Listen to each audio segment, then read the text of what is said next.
नमस्कार, मैं श्रीकांत आपके साथ। आप देख रहे ट्रांसपोर्ट इमेज। आइए चलते हैं आज की मुख्य खबरों पर।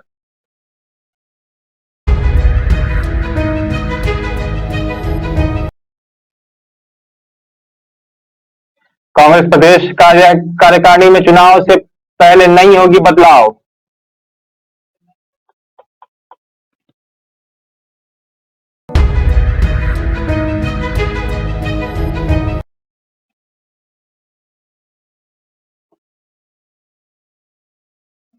डिस्काउंट पर लिस्ट हुए आइनॉक्स ग्रीन एनर्जी के शेयर, निवेशकों को पहले दिन 7% नुकसान।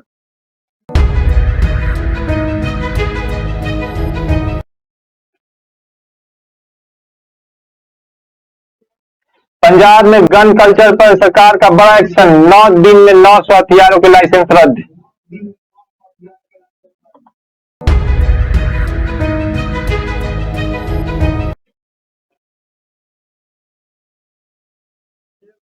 पाकिस्तान के जनरल बाजवा के टैक्स रिकॉर्ड लीक के पीछे कौन? पाकिस्तान मंत्री ने किया खुलासा।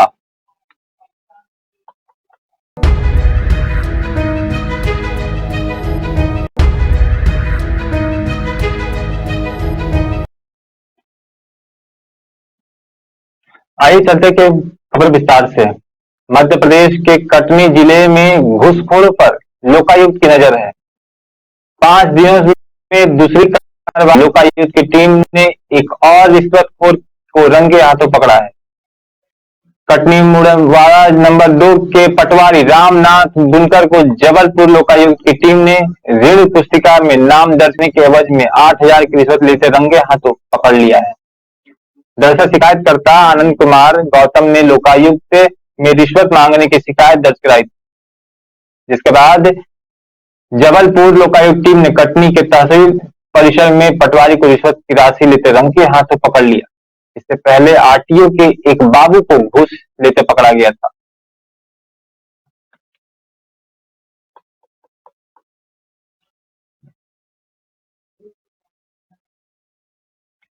झारखंड के रांची के धुरवा थाना क्षेत्र सीडीओ स्थित रिंग रोड पर हुए सड़क हादसे में एक युवक की मौत हो गई।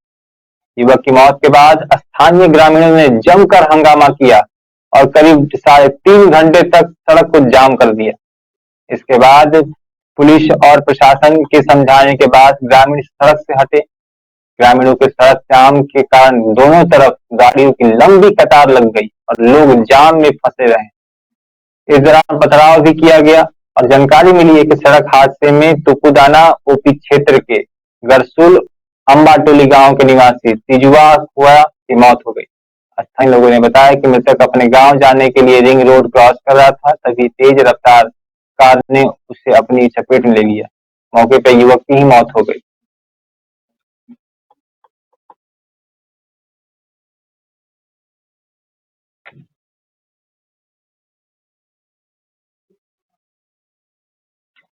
यूपी में कांग्रेस अब फूक फूक कर कदम रख रही है। अब निकाय चुनाव से पहले प्रदेश कार्यकारी का ऐलान नहीं होगा। दरअसल कांग्रेस प्रदेश कमेटी का आशंका है कि इससे निकाय चुनाव में कार्यकर्ताओं में मनमुटाव हो सकता है, लिहाजा नए फैसले पर फिलहाल ब्रेक लगा दी गई है। वहीं निकाय चुनाव संपन्न होने के बाद कांग्रेस की नई प्रदेश कार्यकारिणी की घोषणा होगी। साथ ही दिल्ली की सत्ता पाने के लिए 2024 लोकसभा चुनाव को लेकर भी हुंकार भरी जाएगी।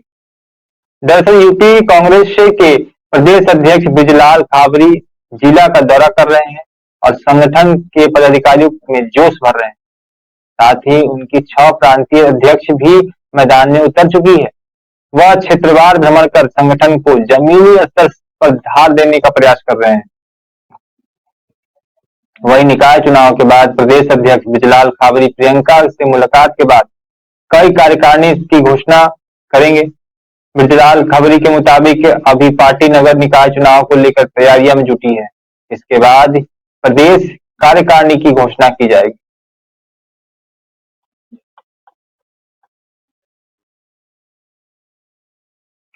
आइनॉक्स ग्रीन एनर्जी सर्विसेज के शेयरों की आज को एनएसई पर लिस्टिंग हुई। कंपनी के शेयर ने 60 रुपए प्रति शेयर पर स्टॉक लिस्टिंग के साथ एक कमजोर शुरुआत की। इसके आईपीओ ने 65 रुपए प्रति शेयर की तुलना में 7% से अधिक की छूट के साथ बीएसई पर 7.5 रुपए प्रति शेयर पर कारोबार करना शुरू किया। इसे एक कमजोर शुरुआत माना जा रहा है। वहीं आइनॉक्स विंड की सहायक company INOX green energy services का इनिशियल पब्लिक ऑफर यानी आईपीओ आखिरी दिन 1.55 गुना सब्सक्रिप्शन हुआ था, जो मंगलवार को 15 नवंबर 2022 को समाप्त हुआ। इसे 6.67 करोड़ के मुकाबले 10.37 करोड़ शेयर के लिए बोली मिली है।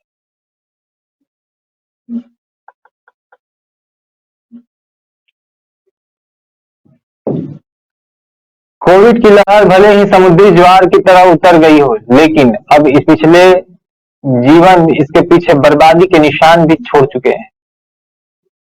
वे साफ नजर आने लगे हैं कि महामारी के 2 साल बाद भी महाराष्ट्र के महिला एवं बाल विकास विभाग के डाटा से चौंकाने वाली सच्चाई सामने आई। राज्यों के में बच्चों के हर 10 अभिभावक की मौत की घटना ने 9 मामलों के में पिताओं की मौत हुई है। मार्च 2020 में जब महामारी की शुरुआत हुई, तब से राज्य के करीब 28,938 बच्चों ने अपने माता पिता में से किसी एक को खो दिया। मरने वालों में से जहां 2,919 माताएं थीं, वहीं पिताओं की संख्या करीब 25,883 पहुंच चुकी थी।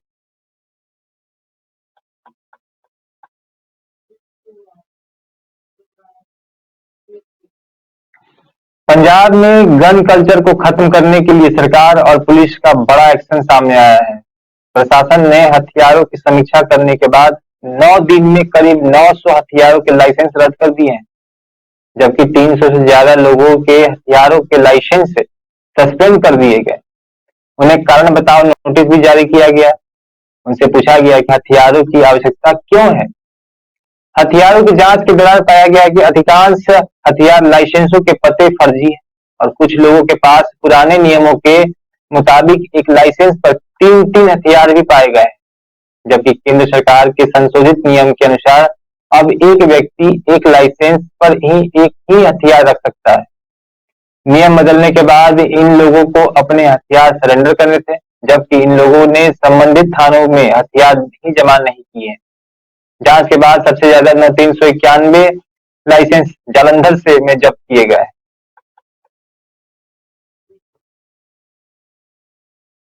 पाकिस्तान सेना प्रमुख जनरल कमर जावेद बाजवा के टैक्स रिकॉर्ड के लीक मामले में एक नया मोड़ आया है।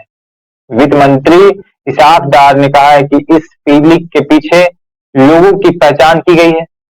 साथ ही डार ने टैक्स रिकॉर्ड के लीक होने से संबंधित रिपोर्ट के लिए तार्किक निष्कर्ष का आश्वासन दिया है।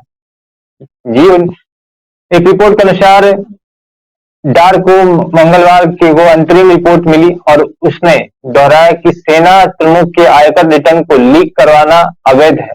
एक रिपोर्ट के अनुसार वित्त मंत्री ने साझा किया है कि लीक में शामिल एक व्यक्ति लाहौर का है और दूसरा रावलपिंडी का है। हालांकि उन्होंने कहा कि ऐसी संभावना है कि इसमें शामिल कुछ व्यक्तियों के पास आयकर रिकॉर्ड देखने का अधिकार हो सकता है, क्योंकि रावलपिंडी में एक सर्कल है जहां आकलन होता है। वहीं डार ने कहा कि ये लोग अपने मूल्यांकन के लिए डाटा तक पहुंचने के लिए अधिकृत है।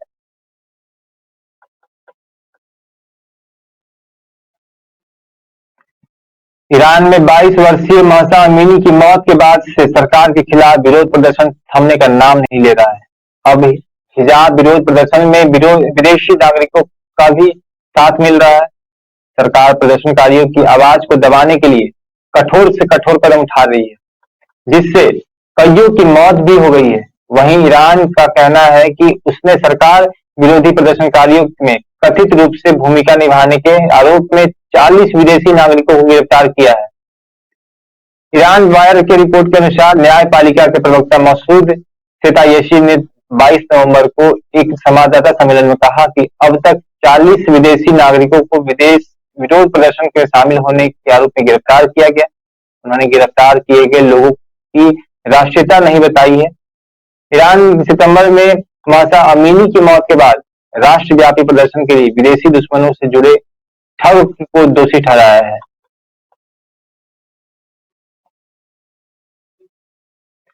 आसनसोल में स्थित रेलवे सुरक्षा विशेष बल के 16वीं वाहिनी महिला बटालियन के बल सदस्यों ने उत्तर प्रदेश के प्रयागराज में आयोजित अंतर रेलवे बैडमिंटन प्रतियोगिता में बटालियन की महिला आरक्षी पूजा गोस्वामी और महिला आरक्षी नीलम ढाका ने रजत पदक जीतकर महिला बटालियन का परचम लहरा दी है। दोनों आरक्षी वर्तमान में दिल्ली में तैनात हैं और उनके द्वारा दक्षिण पूर्व रेलवे के विरुद्ध फाइनल मैच खेलते हुए बड़े मुकाबले के दौरान मिक्स डबल और मिक्स्ड महिला में दो दो रजत पदक प्राप्त की है।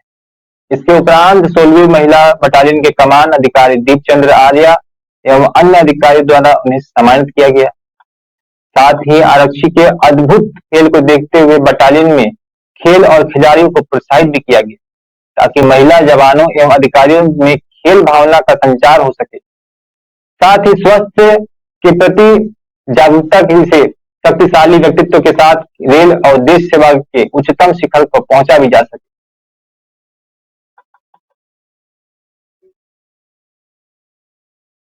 झारखंड की राजधानी रांची के सबसे बड़े सरकारी अस्पताल रिम्स में एक अनोखी पहल की जा रही है। बढ़ती ठंड को देखते हुए रिम्स में कंबल बैंक की शुरुआत की गई है जो मरीजों के अटेंडेंट को उपलब्ध कराए जाएंगे। दरअसल अस्पताल में मरीजों को तो कंबल दिया जाता था लेकिन उनके अटेंडेंट ठंड से परेशान होते रहते थे। इनकी सुविधा को ध्यान में रखते हुए कंबल बैंक चालू किया गया। वहीं रिम्स के पीआर डॉक्टर राजीव रंजन ने बताया कि अस्पताल में मरीज भर्ती है लेकिन उनके अटेंडेंट के लिए कंबल बैंक नहीं थी पहले, जिसकी शुरुआत अब की गई है। अब मरीजों के साथ साथ उनकी देखरेख करने वाले जुटे परिजनों को भी कंबल उपलब्ध कराया जाएगा। उन्होंने कहा कि यह सेवा मुफ्त है लेकिन कंबल लेते समय मरीजों के अटेंडेंट को टोकन मनी के तौर पर 200 रुपए जमा करने होंगे जो कि पूरी तरह से refundable.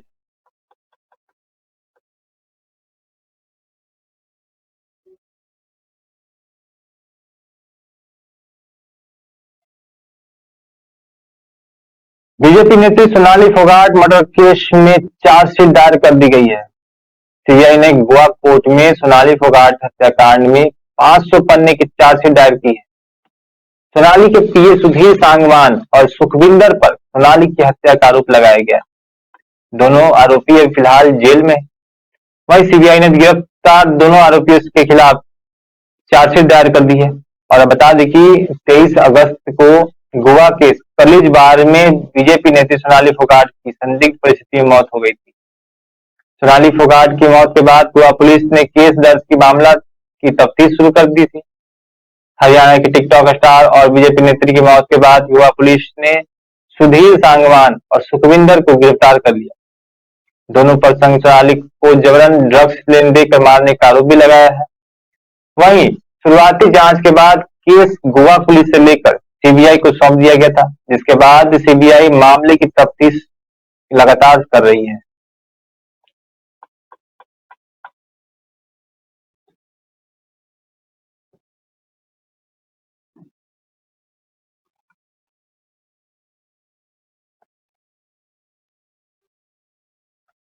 E commerce company Amazon India कर्मचारियों की छटनी को लेकर श्रम मंत्रालय के निशाने पर आ गई है।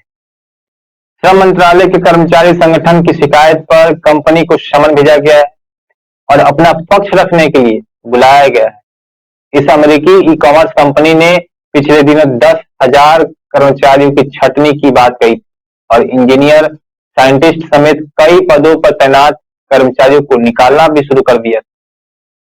वहीं एक तकनीकी कर्मचारियों के संगठन union Knesset information technology employees senate यानी निटेश ने श्रम मंत्रालय को भेजी शिकायत में कहा है कि अमेजन ने कर्मचारियों की छटनी के मामले में नियमों का पालन नहीं किया है और श्रम कानून तोड़कर यह कदम उठाया है। निटेश की शिकायत के आधार पर बताया गया है कि श्रम मंत्रालय की ओर से जारी नोटिस पर बंगलोर के डिप्टी चीफ लेबर कमिश्नर के हस्ताक्षर है और यह समन अमेजन इंडिया के भारतीय प्रतिनिधि को दिया गया है जिन्हें मामले पर अपना पक्ष रखने के लिए आज बुलाया गया है।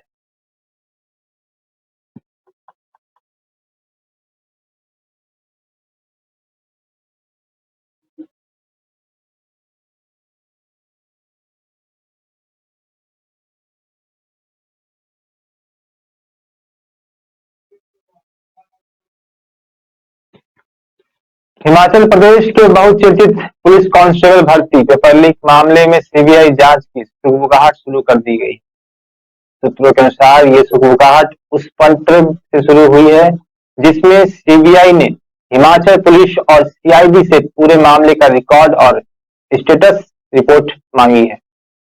सूत्र बता रहे हैं कि इस मामले की जांच अगर सीबीआई शुरू करती है तो पुलिस अधिकारी सीबीआई के निशाने पे हो जाएंगे। जांच की सुई सबसे पहले अधिकारियों पर घूमेगी। वहीं सीबीआई के पत्र को लेकर हालांकि पुलिस मुख्यालय से किसी अधिकारी की तरफ से कुछ नहीं कहा गया है, लेकिन मई महीने में जब ये मामला सामने आया तो उस वक्त सीएम जयराम ठाकुर ने सीबीआई जांच की सिफारिश करने की बात कही थी, लेकिन अब तक सीबीआई की ओर से इस मामले में कोई मामला दर्ज नहीं किया गया है। सरकार की ओर से गठित एसआईटी मामले की जांच कर रही है और पूरे मामले पर कांगड़ा जिले के गगल्स पुलिस थाना, सोलन जिले के अर्की थाना और शिमला के भराड़ी स्थित सीआईडी थाने में मामला भी दर्ज की गई है। एसआईटी अब तक हिमाचल समेत देश के अलग अलग हिस्सों से 183 लोगों को गिरफ्तार कर चुकी है और कई आरोपियों के खिलाफ अदालत में चार्जशीट भी दाखिल कर चुकी है। इस मामले की जांच अब भी जारी है और ये मामला अब सामने आया है तो उस वक्त सीबीआई जांच की मांग को लेकर हिमाचल हाईकोर्ट में अधिवक्ता विनय शर्मा ने याचिका दायर की थी।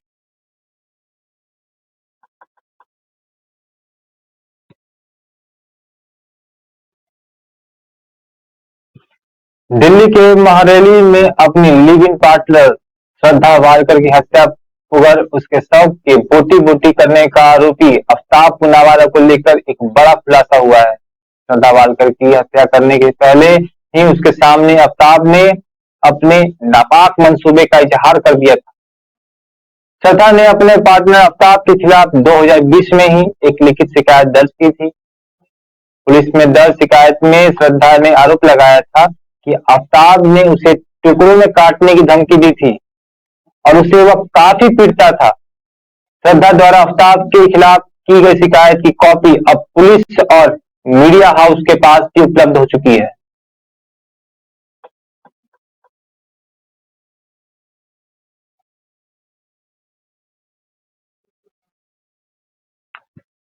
बिहार के मुख्यमंत्री नीतीश कुमार लगातार समीक्षा बैठक करने लगे हैं। उन्होंने एक साथ कई विभागों की समीक्षा बैठक की है और जिसमें कोसी पुनर्वास योजना और ग्रामीण पथ के रखरखाव नीति से संबंधित समीक्षा बैठक में मुख्यमंत्री नीतीश कुमार ने कई निर्देश भी दिए हैं। इस दौरान सीएम ने कहा है कि कोसी पुनर्वास परियोजना के तहत कई कार्य किए गए हैं, जो अभी बचे हुए कार्य हैं उसे तेजी से पूर्ण किया जाए। इसके लिए संसाधन की कोई कमी नहीं होने दी जाएगी।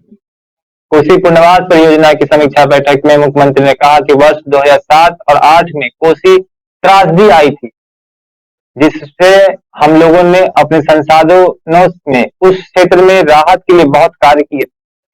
उसी दौरान पूरे इलाके को विकसित करने की योजना बनाई गई, उस पर काम भी किया जा रहा था और हम वहां जाकर एक एक चीजों को देख भी रहे थे। वहां किए जा रहे सभी कार्यों की जानकारी लेते रहे। ये सभी बातें समीक्षा बैठक में सीएम नीतीश कुमार ने कहा है।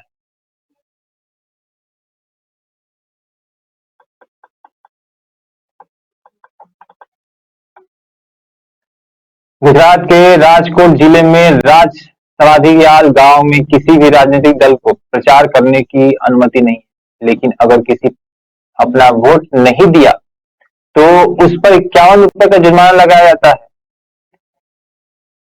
गांव के सरपंच ने कहा है कि 1983 से यहाँ राजनीतिक दलों को प्रचार करने की अनुमति नहीं है, लेकिन और यहाँ एक नियम भी लगाया गया है, जबकि मतदान सभी के लिए अनिवार्य है। ऐसा नहीं करने पर पंचायत की ओर से 51 रुपए का जुर्माना लगता है। राज समाधियाल गांव राजकोट शहर से केवल 22 किलोमीटर दूर है। आपको बता दें कि गुजरात के इस गांव में खोजने पर भी आपको किसी के घर में ताला नहीं मिलेगा, क्योंकि यहाँ पर कोई अपने घर में ताला नहीं लगाता है। घर तो घर होता है, वहां कोई ना कोई मौजूद भी रहता है, मगर यहाँ पर दुकानदार भी दोपहर में अपनी दुकानें खुली छोड़ देते हैं और अब घर में खाना खाने जाते हैं। ग्राहक जब दुकान पे पाते हैं तो अपनी जरूरत के सामान लेकर उसी कीमत में पैसा दुकान के गल्ले में डालकर चले जाते हैं। ये घटना को छोड़कर आज तक यहाँ कभी भी चोरी की घटना नहीं हुई। इस गांव में हुई चोरी की इकलौती घटना के अगले दिन ही चोर ने खुद पंचायत में अपना गुनाह कबूल कर लिया और उसका प्रायश्चित करने के लिए मुआवजा भी दे दिया।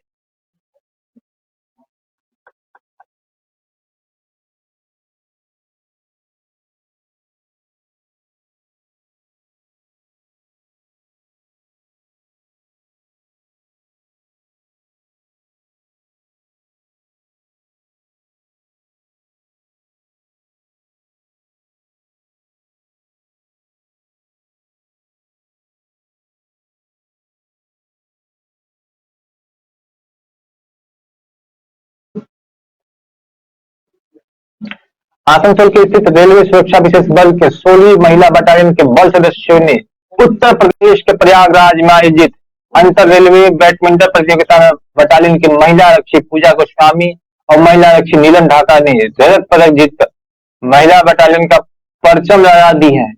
दोनों आरक्षी वर्तमान में दिल्ली में तैनात हैं और उनके द्वारा दक्षिण पूर्व रेलवे के विरुद्ध फाइनल मैच खेलते हुए कड़े मुकाबले के दौरान मिक्स डबल्स एवं महिला डबल्स में 2-2 रजत पदक भी प्राप्त किए हैं। जिसके उपरांत 16वीं महिला बटालियन के कमान अधिकारी दीप चंद्र आर्य द्वारा उन्हें सम्मानित भी किया गया। साथ ही अन्य अधिकारी भी मौजूद थे। दीप चंद्र आर्य ने कहा कि आरक्षी के अद्भुत खेल को देखते हुए बटालियन में खेल एवं खिलाड़ियों को प्रोत्साहित भी किया गया है ताकि महिला जवानों एवं अधिकारियों में खेल भावना का संचार हो पाए। साथ ही स्वास्थ्य के प्रति जागरूकता से शक्तिशाली व्यक्तित्व के साथ रेल और देश सेवा के उच्चतम शिखर को पहुंचा जा सके।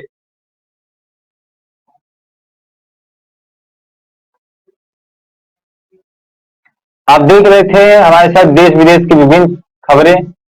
आगे की खबरों को देखने के लिए हमारे साथ इसी प्रकार से बने रहें। नमस्कार।